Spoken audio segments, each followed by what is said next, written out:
السلام علیکم ورحمۃ اللہ وبرکاتہ۔ I hope you all are well انشاءاللہ۔ آج بات کرتے ہیں آیت نمبر 13 کے بارے میں۔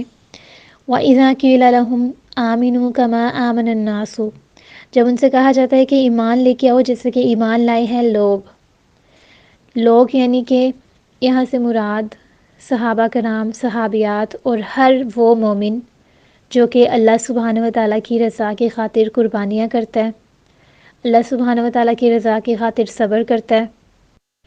اس کا ہر عمل دنیا کے لیے نہیں بلکہ آخرت کے لیے ہوتا ہے۔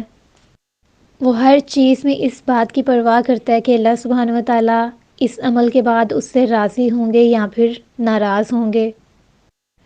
اس کا کوئی بھی کام بغیر مقصد کے نہیں ہوتا، یعنی ہر عمل اس کا فضولیات سے علاوہ ہوتا ہے۔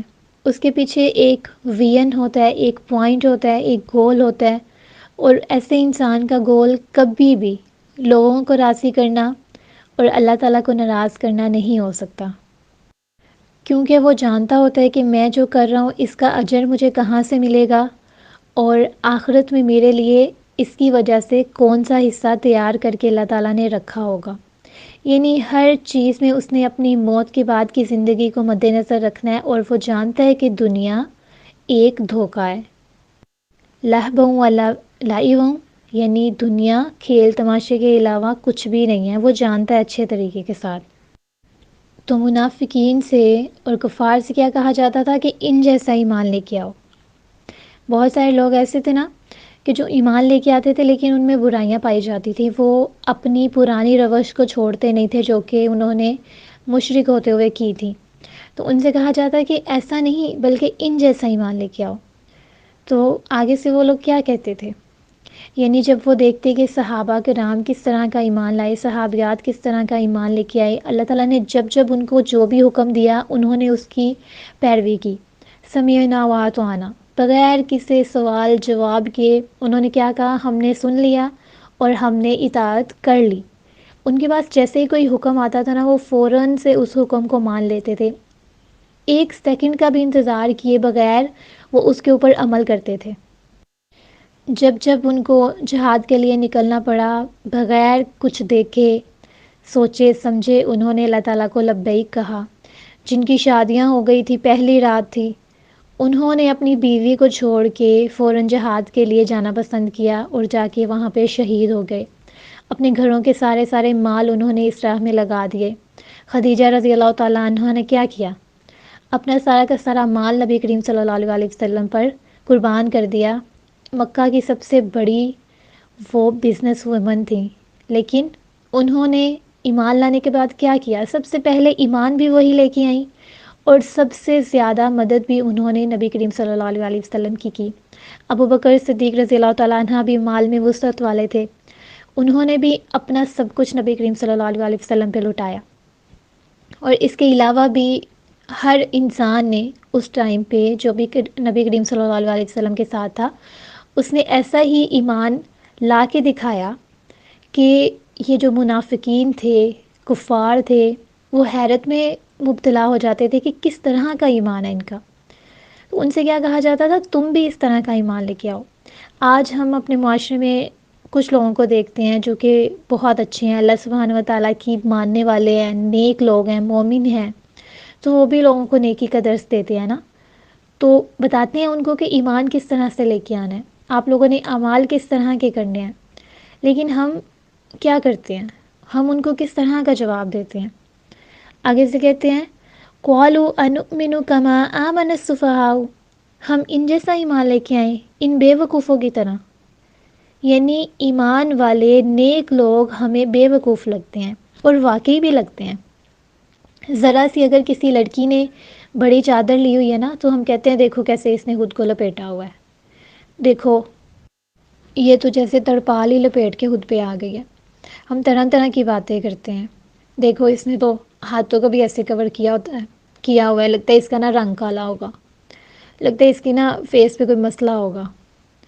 اگر کوئی بہت زیادہ میک اپ کر کے فنکشنز میں نہیں جانا پسند کرتا تو اس کو کہیں گے دیکھو اس کا تو شادیوں پہ بھی مرگ والا حال ہے، ان کو تو خوشی نہیں ہوتی۔ اور پھر اگر کوئی غم میں صبر کر رہا ہے تو کہیں گے اینوں تے غم ہی نہیں ہویا کوئی. یعنی ہم لوگ کس طرح کا بیہیویئر شو کرواتے ہیں ان کے سامنے، بجائے اس کے کہ اس بات پہ ان کو اپریشیٹ کریں کہ وہ آج کے پرفتن دور میں خود کو اللہ سبحانہ و تعالیٰ کی رضا کے مطابق ڈھالے ہوئے ہیں. ہم ان کا مذاق اڑاتے ہیں. ذرا سا اگر کسی نے ٹخنے ننگے کیے ہوئے ہیں سنت کے مطابق تو ہم اس کو اولڈ فیشنڈ کہتے ہیں. اگر کسی نے اپنے سر پہ ٹوپی ڈالی ہوئی ہے تو ہم اس کا مذاق اڑاتے ہیں مولوی صاحب آگے. اگر کسی نے سنت کے مطابق داڑھی رکھی ہوئی ہے تو مولانا صاحب آگے. اگر کوئی نماز پڑھ رہا ہے اے تے بڑیاں نمازاں پڑھتا ہے، اے تے بڑا نیک ہے.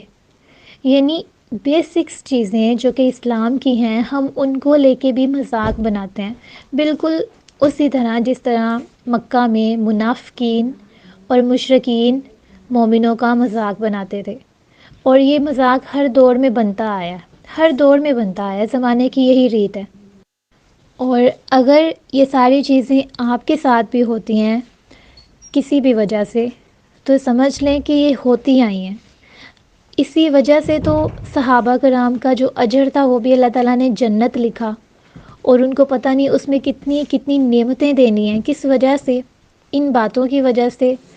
اور ہر دور میں آپ سمجھ لیں ہر دور پر فتن رہا ہے، لیکن اس کے آلات مختلف رہے ہیں. ٹھیک ہے، جیسے آج سوشل میڈیا ہے اور ماڈرن دور ہے، اس دور میں بھی اسی طرح تھا سب.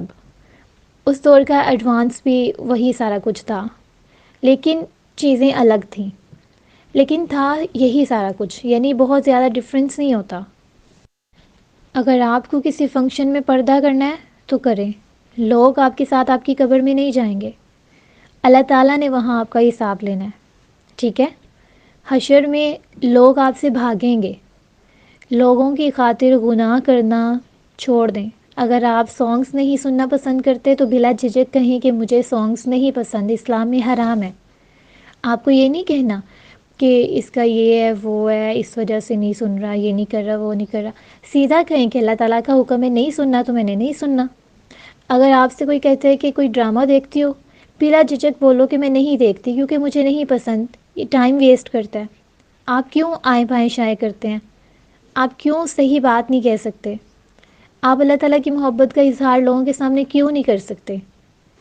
آپ کو کرنا چاہیے، کیونکہ ساری محبتوں کا حقدار صرف اللہ سبحانہ و تعالیٰ ہی تو ہے.